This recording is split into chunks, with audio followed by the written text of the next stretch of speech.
आकांक्षा है बाजार पर अब एक फंडामेंटल नजरिया देने के लिए, टेक्निकल राय देने के लिए हमारे साथ मितेश पंचाल होंगे, हमारे साथ पैनलिस्ट और भी होंगे और हमारे साथ राजेश पालविया भी जुड़ गए हैं। Good afternoon to all of you. Quickly एक बार गौरांग से रिएक्शन लेते हैं। गौरांग नमस्कार। क्योंकि आज जिस तरह से बैंक्स ने हेवी लिफ्टिंग की है, दोनों फैक्टर काम किए हैं एक्चुअली। ग्लोबल बॉन्ड इंडेक्स में इंडिया का इंक्लूजन होना और साथ ही ये जो आरबीआई का जो एक सबसे बड़ा एक हैंगओवर बैंक्स पे तब से पॉलिसी से जो आईसीसीआर का था, वो फेज आउट होगा इन अ फेज्ड मैनर। उसके चलते आज बैंक्स ने जो एक अच्छी रेजिडेंस दिखाई है, पीएसयू बैंक्स वापस आए हैं, फाइनेंस काउंटर्स वापस आए हैं। आप इस मोमेंटम को कैसे देख रहे हैं? क्या ये एक मोमेंट्री चाल है? Of course global bond index में इंक्लूजन होना बड़े यानी मनी मार्केट के लिए अच्छा है, डेट फंड्स के लिए अच्छा है, बैंक्स के लिए अच्छा है। आप कैसे देख रहे हैं इस पूरी न्यूज को?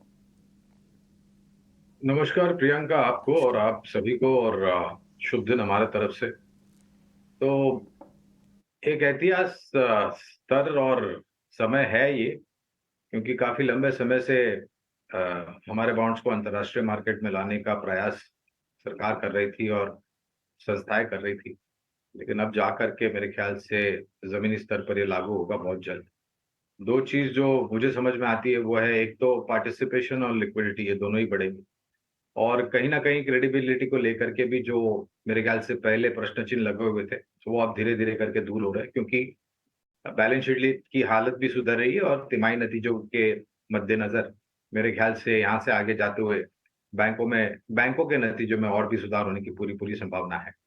अ, खरीदारी दिख रही है बैंकों में। इसका कारण ये भी है कि मेरे ख्याल से बहुत जल्द, यानी कि अगले महीने अक्टूबर पहले दूसरे हफ्ते से दूसरी तिमाही के नतीजे आना शुरू हो जाएंगे इस वित्तीय वर्ष के। और वहां पर हमारा अनुमान ये कहता है कि वित्तीय क्षेत्र पूरा, यानी कि सरकारी बैंक, निजी क्षेत्र की बैंक और एनबीएफसी के जो नतीजे आएंगे वो काफी सराहनाजनक होंगे और कुछ पहलुओं पर उम्मीद से बेहतर होंगे।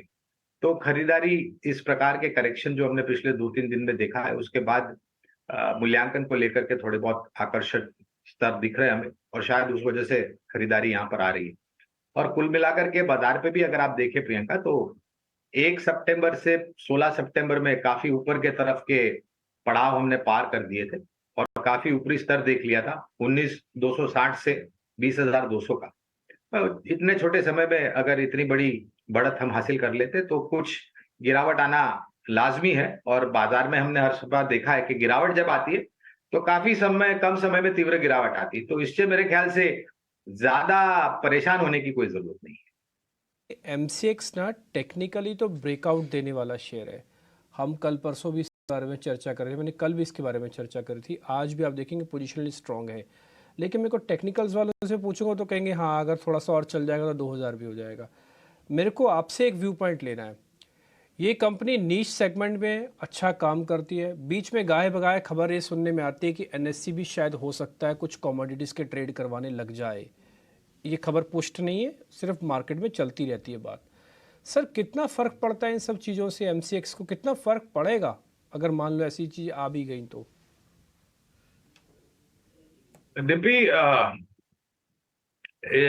कंपनी स्पेसिफिक टिप्पणी नहीं करूंगा क्योंकि कवरेज नहीं है, लेकिन इतना बिल्कुल कहना चाहूंगा कि हमारे देश भारत में शेयर बाजार से जुड़ी हुई कोई भी ऐसी कंपनी हो जो एक माध्यम मुहैया करा रहे, या फिर कमोडिटीज से रिलेटेड कोई ऐसी कंपनी हो जो एक माध्यम मुहैया करा रही है निवेशकों को या ट्रेडर्स को अपने सौदे लिखने के लिए या फिर सौदे एग्जीक्यूट करने के लिए, तो आने वाले समय में जिस प्रकार से बढ़त होगी वॉल्यूम्स को लेकर के, उसका फायदा मेरे ख्याल से सभी कंपनियों को मिलेगा। लेकिन सबसे ज्यादा फायदा उन कंपनियों को मिलेगा जो भिन्न विभिन्न प्रकार के प्रोडक्ट्स ऑफर करते हैं और ज्यादा से ज्यादा कवरेज अपने ट्रेडिंग एंटिटीज में रखते हैं।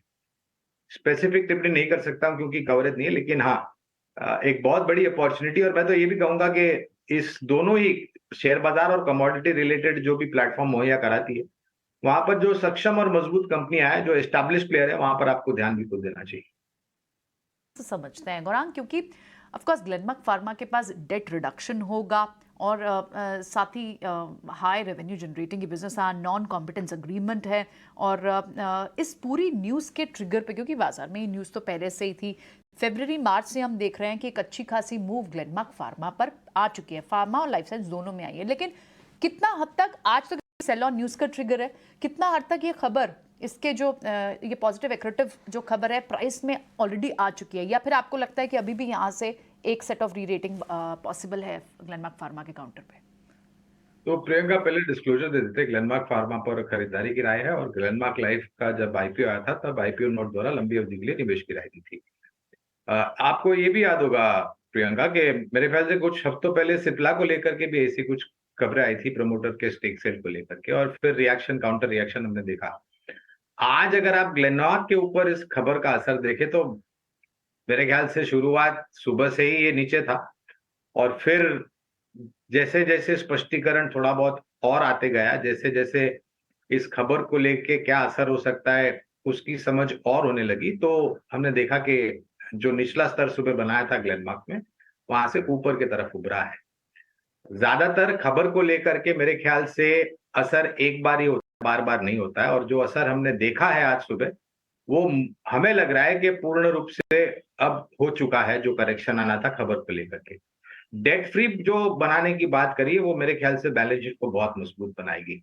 अब इसका असर आमदनी पर किस तरीके से आता है वो आने वाले तिमाहियों में देखने मिलेगा, लेकिन फिलहाल ग्लेनमार्क फार्मा पर लंबी अवधि के लिए खरीदारी की राय है। ठीक है, तो यहाँ से अभी आप पॉजिटिव हैं और रिकमेंडेशन आपने पहले की थी, बिल्कुल हमें याद है, आप थोड़े समय पहले आए थे, बात की थी, सिप्ला पर भी बात हुई थी उस दिन आपसे, और ठीक है, एक अच्छी मूव दिखा चुका है स्टॉक इस खबर से, लेकिन अब भी पॉजिटिव नजरिया लॉन्ग टर्म के लिए ग्लेनमार्क फार्मा पर यहाँ से भी बना हुआ है। जो सेंचुरी टेक्सटाइल के रिगार्डिंग है, ये मैं गुरांग सर से पता करता हूँ।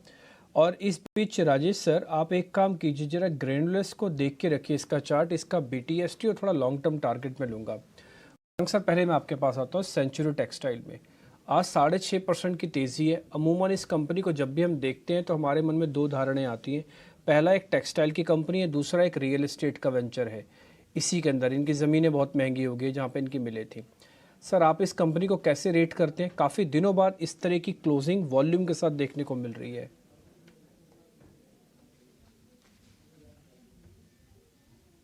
ऐसे जो मुख्य कारोबार है इनका कपड़े का, वहां पर सरकार की नीतियों के आधार पर बहुत बड़ा परिवर्तन हो रहा है। और सिर्फ सेंचुरी टेक्सटाइल ही नहीं डिम्पी, आप रेमंड्स देख लीजिए, वहां पर भी टेक्सटाइल का कारोबार और रियल एस्टेट लैंड का पार्सल भी है। आप बॉम्बे डाइंग को देख लीजिए, वहां पर भी कपड़े का कारोबार है और उसके साथ लैंड पार्सल है। और ये सब बहुत पुरानी मिलें थी जो मुंबई शहर में स्थापित हुई थी, और वहां पर जिस प्रकार के पहले मिल्स हुआ करती थी, बहुत बड़ा एरिया था जो ऑक्यूपाइड था मिल से, और अब वो मेरे ख्याल से रिलोकेट। तो एक समय में कवरेज थी, लेकिन फिर हमारे लक्ष्यांक आने के बाद हमने फिर से कवरेज रखी नहीं है सेंचुरी टेक्सटाइल पे।